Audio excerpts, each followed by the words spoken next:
daanaka procédure yi moo tax ñuy wax. Et aujourd'hui par exemple un pays comme les États-Unis d'Amérique presque les procédures judiciaires sont 100% numériques. Tu peux faire une plainte en ligne. Tu peux être posé des questions numériquement nga répondre yu ni mel. Mais par contre quand on donne des jugements par exemple rappel na ko léegi quand on parle numérique maintenant on fait référence à l'intelligence artificielle. L'intelligence artificielle ce qu'elle peut faire mooy dimbali juge bi si classe mooy analyser des dossiers. C'est-à-dire tel dossier. kii dafa def lii est-ce que am na ku defoon les mêmes faits. c'est-à-dire l'intelligence artificielle mën na aider juge bi au lieu muy demaat di laaj. nañ dem indi dossier diw. parce que jurisprudence juge daf koy soxla. ah oui. donc l'intelligence artificielle mën na classer les jurisprudences mën na aider les juges à analyser les dossiers mën na même aider le juge dans la gestion de ces dossiers. Par contre l'intelligence artificielle ne peut pas remplacer un juge loolu amul ci àdduna. loolu ñu koy wax dama yaakaar ne ñoo xamul àdduna. amul àdduna benn juge bu ne la c'est une intelligence artificielle la. L'intelligence artificielle du rendre un verdict. du rendre un jugement. loolu c'est vrai par contre. àdduna nag dafay dox aujourd'hui en Albanie le ministre chargé des marchés publics Dieyla est une intelligence artificielle elle est membre du gouvernement. Oui en Albanie il faut aller vérifier ça Dieyla c'est la première ministre intelligence artificielle dans le monde donc aujourd'hui maintenant question bi ñuy poser mooy est-ce que on peut numériser la justice sans pour autant déshumaniser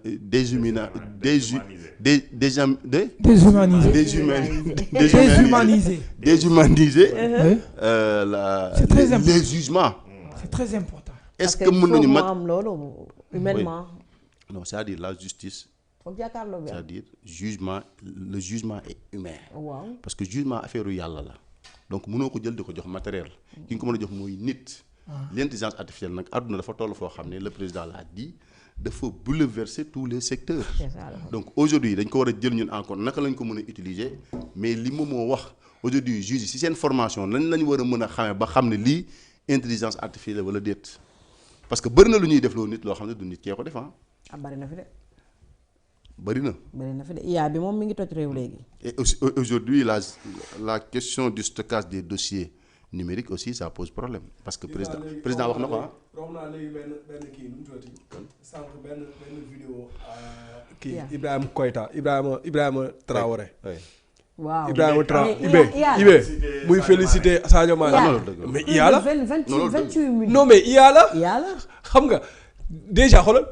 Beaucoup de gens ñu koy partage yëpp dañoo yaakaar ne dëgg la. même Infantino on a vu benn initiative muy féliciter le Sénégal. oui IA la. kan ci Infantino le président de la FIFA. donc ñu bëri foofu. bëri na c'est que kan bi nag dafa wane maanaam dayoo intelligence artificielle. c'est la première fois dans une compétition ñu utiliser autant l'intelligence artificielle. moo tax ñu bëri ragal nañ ne même coupe du monde quand même ça va être.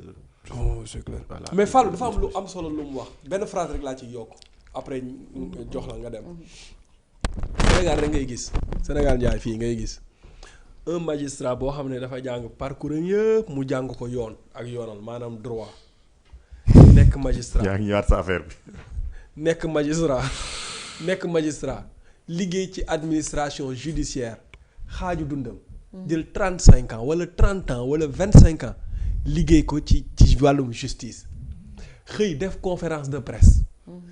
wax ak ay loi ak ay article benn baara buy jaay garab nga xam ne jaay garab ak jaay ngooñ lañ ko xamee toog ci plateau ni kii ni mu wax dara du ci dëgg indi moom ay waxam mais boroom xam-xam yi ni ñuy woowee ay intellectuel bàyyi waxu magistrat ba topp waxu baara Sénégal fii la am. mais attends Momo.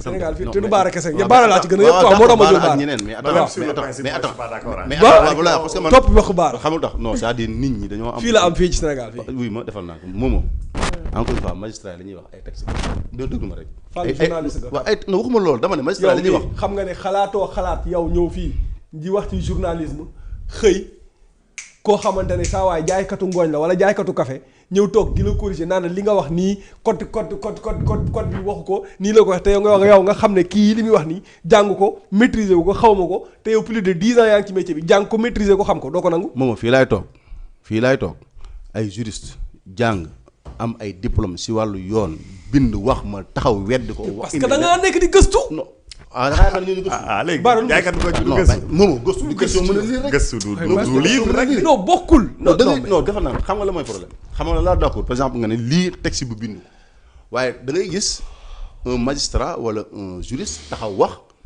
benn wax fekk li muy wax beneen juriste waxoon na lu mel noonu mais interprété ko neneen man nag en tant que acteur politique man maay xool interprétation bi ma gën a arrangé ma def ko bokkut ak ay décision de justice nga xam ne bu génnee juge bi joxe lu baax nga ne justice indépendante way nangam parce que jox na la lu baax bu la joxee lu bon nga ne non justice bi dañ ko corrompre man loolu laay dénoncer mais nag doxalinu justice moom kenn ku ne am nga droit wax si mais c'est-à-dire ni ñu ciy gisee par rapport ak contexte man loolu laa jàpp ne tooñ magistrat yi lu si ëpp dañuy tooñ magistrat yi te fi ñu koy teg du dara lu ci politique. Parce que tey jii nii sama condamnation bu ñu ko fi tegee leen nga wax ci joxe sa xalaat. oui mais man li ma bëgg a wax mooy pour répondre à Momo li mu wax c'est vrai que am na ay autorités reconnues yoo xamante ne ci ay domaines ñoom ñoo ci mën wax. suñ ci waxee ñu xam ni autorité wax na ci mais xam nga nag ce qui fait toute la différence c'est la foi la bonne ou la mauvaise foi et loolu moo tax ba dans le débat politique bul fàtte ni justice bi dafa bokk ci politique xam nga politique mooy lan luy doxal Sénégal justice pàcc la ci assemblée pàcc la ci exécutif pàcc la ci privé yi pàcc lañ ci ménage yeeg yooyu yëpp pàcc lañ ci liy doxal Sénégal donc toutes les questions sont également éminemment sociales loolu il faut ñu nangu ko du rek loo xamante ne loolu moo tax man dàquma d'un revers de main rek proposition président bi wala xawma son conseiller quand on parle de haut conseil de la justice pour que ñépp am ci wax il est question de justice la justice ne saurait être que l'apanage des hommes de droit mënul nekk dans une société muy benn deuxièmement non lu ñuy tëgg la suñ la joxul contenu bi mënoo ci wax. assise de la justice bi ni mu doxee nii da nga ci d'accord. non c'est-à-dire que assise de la justice mooy lan d'accord naa ci d'accord ma ci. non sur la forme. mais je n'ai pas de problème que ñu jël un repris de justice dugal ko ci par exemple. c'est pas un problème. catastrophique parce que am nañ gis-gis ci justice yow boo amul. maître Doudou Ndoye il n'était pas d'accord moo tax demul. non c'est catastrophique laa lay wax. non xam nga man je suis pas d'accord. parce que imaginez ñu jël au conseil de la justice boobu óolan nga wax xaaral óolan nga wax xoolal yow amul imagine maître Doudou Ndoye suñ toogee mu jàngal ma droit mais man dama am yëg-yëg sentiment ci droit du rek lu ñuy jàng la justice mais yàllaa ko moom lu yàlla moom naka la ci nit mën a ëppale loolu ci droit bi la mën jàngal principe yi naka lañ ko tëggee alors encore que mën nga ci am critique mais le président qui est le premier magistrat mën na bañ a jàng droit te mooy amul politique ci droit ci justice boobu donc la justice ça va au-delà de la scientificité du droit maintenant leneen li may wax li tax ma wax de mauvaise foi ou de bonne foi da ngay jël un spécialiste par exemple de l'économie mu gis situation gouvernement jël option boo xamante ne xam-xam lalu ko peut-être que ay intérêt yeneen la mu ñëw bu ko lay mais su ko layee ki attentif te am settantal jarul muy nekk docteur en économie pour wax ko ne li nga wax nii doxul baaxul donc bu ñu def fétichisme des diplômes et non am na on respecte mais nag mbirum askan wi dafa social toutes les questions nag toutes les questions ku nekk am na ci wàll yow duma la fekk ci li ngay liggéey ma bëgg la ci ëpp xam-xam doo ma ko nangu. non dul nekk ci xam nga liggéey dafa bëri ay façon. non mais par exemple non je vais donner un exemple. waaw yow yaa ngi nii di oote juge des libertés yow da ngay juriste. da ngay juriste. non xaaral. ñi ko xam ñoo ko amul. c'est pas le problème kon su doon loolu. ñi ko xam. waaw ñoo ko amul ñoo ko tànnul ci seen système judiciaire. et yow yaa ngi gis ni war na non c'est pas que tànnuñu ko. non ñenn ci ñi ko xam. non tànnuñu ko moom parce que xaaral rek li ngay def kii du loolu. damay joxe exemple li tax ma wax lii li tax ma wax lii. d'accord naa ci pour principe xam nga lu tax ma wax ko waaw applicabilité bi dafa. xam nga lu tax ma wax ko Serigne Bassirou Gueye nga ànd ak moom nga bañ a ànd ak moom procureur Serigne Bassirou Gueye nga ànd ak moom nga bañ a ànd ak moom il a fait au moins 25 ans de carrière. kii procureur bii may attaqué nii tey ñu tudd Alioune Ndoye nga ànd ak moom nga bañ a ànd ak moom techniquement il a fait au moins il a fait au moins peut-être 20 ans de carrière.